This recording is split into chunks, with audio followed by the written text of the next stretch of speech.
All right, guys. Hey, thanks for joining me today. We got a few things to talk about. First one is the 4455, the wire looming here. Putting new looming on it. His original stuff from the factory was just rotten. So every time you touch it, it would just crackle and fall off. And you thought, you know, you got a beautiful 4455. Let's just spend some time. So I took the old looming off, wiped all the wires down. They're covered in grime. You know, that looming fills up with grime. Give it a little taping together to kind of hold shape to the wires, and start running the new lumen. Oh, that's going to look gorgeous. That is going to look gorgeous. And so, yeah, the 15 speed's going. While we had it apart, so we did C2, the clutch pack, but the... and then went back into the B high, C low, or the input planetary to inspect all that stuff. The transmission was just full of black dust. When you do these 15 speeds, you pull this clutch valve housing off. It helps bring the tractor back together, and then you can go through all them valves.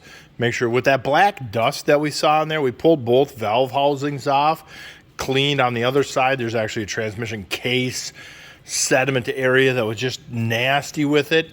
And while we had it apart, we pulled the PTO out to help clean the case more. And the bottom of the whole case just had that dust. But while we were there, we found that the snap ring was not in place. And you can see where it was getting chewed on by the gears. And you can actually feel where it was smearing the metal here. You'll cut your thumb wide open if you rub that. Well, you don't have a whole lot longer, and that would have been through the gear train back there. That would have been very expensive. So we did our best to verify everything and clean everything, and got it back together. Runs, drives just fine. So yeah. All right, we'll get on to the 8630.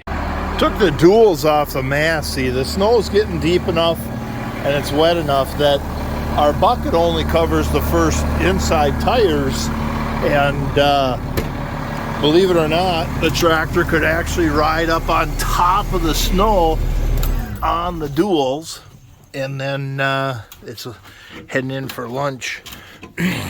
And then, so you're pushing, and the bucket's low as the tractor's climbing on top of the snow, and then it'd spin, and I didn't like it. That was a lot of weight out on them duals. So let's talk Soundguard cab articulated tractors. Hi. I think they're good tractors. I know on social media they take a heck of a kicking, but they've served a lot of guys very well for a lot of years. We have a lot of them still running around the area. And they all say the same thing. We can easily put $10,000 to $20,000 into it, because for that kind of money, you can't replace it. And for that kind of money, you know what you got. There's always, you know, the what ifs, but you've really, you know what you have. And so the guys just keep running them. They're a great tractor. You had good hydraulics, a good transmission. You know, a very well incorporated PTO and 3-point diff lock on some of them. Not a bad tractor. Their Achilles heel is the block of the engine is the frame, and so it makes head gaskets difficult. On the same note, they came from the factory very well balanced. For weight, there was no need to add much weight, if any, but almost everyone got a bunch of fluid in tires.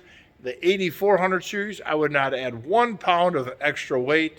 The 86s, you might add some weight, but for the most part, you had good factory weight there, good balance. They rode good, they turned sharp, and they're just good tractors. Put power to the ground. I'd rather see this tractor sitting at full load, wide open throttle, being pulled down to like 2120, 2150 would be a little better. Then when you hit a tough spot, it can pull down to 2100. If it starts going lower than that, then you click your 2-speed over and go through. But the guys that would just drop them implement into the ground and let them hang at 2,000 RPM all day long, them are the tractors that ain't gonna last very long. You're just pulling it too hard, plain and simple. But kind of splitting this tractor, so you got 3 days of nothing to do. You got one of these at home, and it needs some work. So let's kind of just a quick overview. There is nothing for special tools needed. The only special tool would be one of them air guns, an air gun with the chisel, with the flat punch. Not an air gun like a wheel stud for like for NASCAR. But that's about it, to just help crack some of the hydraulic fittings and bolts loose. Otherwise, it's just all work. It's just labor and a lot of time. But let's take a quick look at this. Go around the other side. So when the tractor comes in, we got another engine already going together on the engine stand, so we did not have room for this engine. But when the tractor comes in, you're going to pump out the fuel tanks. On this fuel tank on this side, you're going to have the air cleaner, your fuel filters, and a bunch of lines. Otherwise, you got a crossover hose here and a skid plate under there, and a vent tube right here. And then you got 2 bolts here, 2 bolts there, and the front 2 bolts are right here. Drop them tanks off, drain them, drop them off, drop that skid pan first, and you're going to end up with, a couple yards of dirt. And the tanks aren't heavy. The cherry picker actually works really nice to come under them and snag them, pull them off, set them onto the frame, roll it out to the aisle, and outside they go on the pallet forks. And then, so tanks are off, your front axle, so this is the drive shaft. So you got lugs on the front half like this that go here. There's a little collar. You got 2 of these plates, 6 3/8 bolts. These 3 lines go to the bottom. So you come under here with your creeper and your wrench pouch. You got a skid plate down here with a couple 3/8. You got these 3 fittings. Then them bolts come off here. You take a cold chisel and drive between the 2 and then pry that up back. And then your drain pan pipe, because your drain goes through the hinge for your engine oil. So you take that pipe fitting off while you're here. And that's a bulk of the work down there. And then you got your engine mounts here. You had 2 bolts, 2 bolts, 2 bolts, and 3 bolts in the block. The engine stays with the tractor. The hydraulic pump stays with the engine. I take the lines off if you have to, instead of trying to flex them around and work around them. Just take them off, because it seems like no matter what, they did a really fantastic job that them lines get routed right. So this is the mount that goes from the engine to the front axle. Them hydraulic lines always turn out to be good right above your bolt hole. So just take the lines off. You don't have to take them out of the tractor. Just unhook them so you can move them around. You only need to move them just that little bit, and then they're out of your way. On the other side, you got your battery cables, your AC lines, some hydraulic cooler lines. You take your fan shroud off. That will stay hanging on the engine. Take that cooler hose off to the top of the pump on the fitting. Fairly simple. Then you start jacking it up. I personally take these 3 bolts out, leave the bottom one loose, get a hoist on the front because it's nose heavy, so you can see it sitting on that jack stand. It's nose heavy, so I just take the chain, run up through here to the overhead, and the hoist just rolls with the front axle. We had an old wagon running gear that it went down, it bolted to the drain plug. We had the modified drain plug is there. You can see the little stem sticking down. It bolts on there, and then it bolts on here, but it was froze to the ground, and when I lifted it, it broke the brackets off. But we'll have to make a nice one later on. But yeah, the hoist rolls at the front end, just supporting this front end. And yeah, Then once you got the front end supported, then you can take these bolts out and then jack it up. You only got to go up, an inch. You go up a lot of inches on the jack because your tires are coming up with you. You just have to get the weight off of that front pad. You don't have to get clearance. You just need to get the weight off and start pushing. Get some chocks, blocks, stops, whatever you want to call it, back in the hinge area so this front don't move on you. Make sure you're in park and take your time, be safe. So then you're going to roll it away. Now the engine's just hanging out here, and then you only got your engine harness, your tack cable, your throttle, your kill cable, the rest of your starter wires. Pretty basic, and then you just got your clutch housing bolts. Get it rigged up for your overhead and pull it away. The symptom of this tractor was this exact same symptom as the 4455 that both tractors, look how good that looks. Both tractors were driving along, and all of a sudden, click, the engine just stopped being connected to the transmission. There's our looming. Oh boy, that looks nice. Turns out both tractors had the same failure. This is the hub from the four-wheel drive, and that's the hub from the row crop. It just took the splines out on the same thing. So they're a perma-clutch on these, just like a row crop. They're a perma-clutch, except all your clutch here is traction clutch.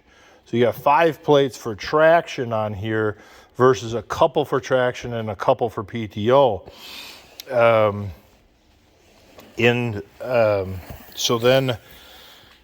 So on these, I will replace the discs just because we're here, but the separator plates are in good shape. So we just get the hub and them discs. He's good to go. So on these, your PTO clutch is down in here, and your 2-speed is in here. So if I do this, I can turn on that light. So if you ever need to work on your 2-speed, you swing it all the way to the right. You get rid of this filter housing, tie back some of them lines, and that plate there behind the top shaft. That plate comes out, and your 2-speed's right behind it. And you just take a rod, stick inside the 2-speed, run a short little chain from the 2-speed to the rod, and then the rod comes way out here. Your cherry picker's kind of hanging in the middle like a teeter-totter, and you're on the other end, and you just hang on that rod, and you just walk the puppy out. Pretty simple there. But while we got it apart, so your perma-clutch, your throw-out bearing on a perma-clutch activates the clutch. That's why you can't pull start the John Deeres, because when the engine's off, the clutch is in neutral. So while we're here, there's 3 pieces. There's a retainer, the bearing face, and the bearing itself is behind here. It's just a flat little needle bearing.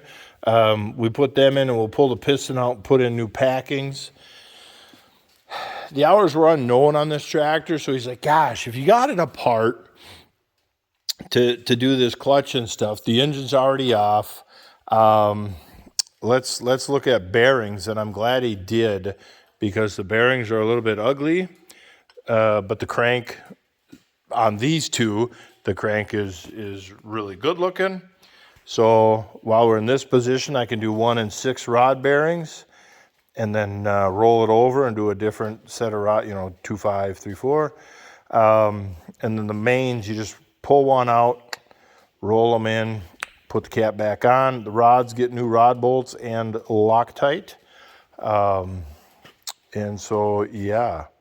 Yep, and then while we're here, the oil pump obviously gets inspected. But it looks like either there was some dirtiness at assembly when somebody did that, because looking at the date on here, they're from 2004. So it could be dirtiness from assembly, or at some point it just had some dirty oil run through it. And was no big deal. But we'll put bearings in it. We'll debate the torsional dampener. We can always check that out. So I think for the most part, that's kind of it in a nutshell. Honest time frame, I'd give yourself a couple days. I would honestly, if you and your boys are going to take it apart, I would honestly give yourself 2 to 3 days to split the tractor. That way you can take your time, be careful. There's little things, you know, there's always like lines, got your grease lines that come from the pins up there. You're going to start rolling it and you're going to see, oh crap, we got this hose or this line is snagging up on us. But just take your time, roll it a little bit, check, roll it a little bit, check, use really good cribbing underneath so it can't fall and crush and kill anybody. Things happen even with the best of attempts, but at least attempt the best. But yeah, that's it in a nutshell.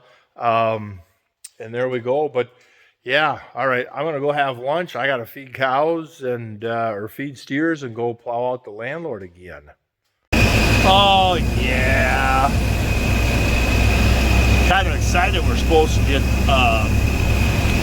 4 to 12 more inches later this week. So yeah, I better figure out how to get the snow blower on the back of the Massey. We're going to need it for this yard to keep the driveway clean. It drifts in a lot on this yard. It is not froze. Where I plowed the other day, it finally froze underneath, but it is not froze on some of the spots, so I got to be really careful. But that's enough. I'm going to get this cleaned up and we'll get back to the farm, back to the shop.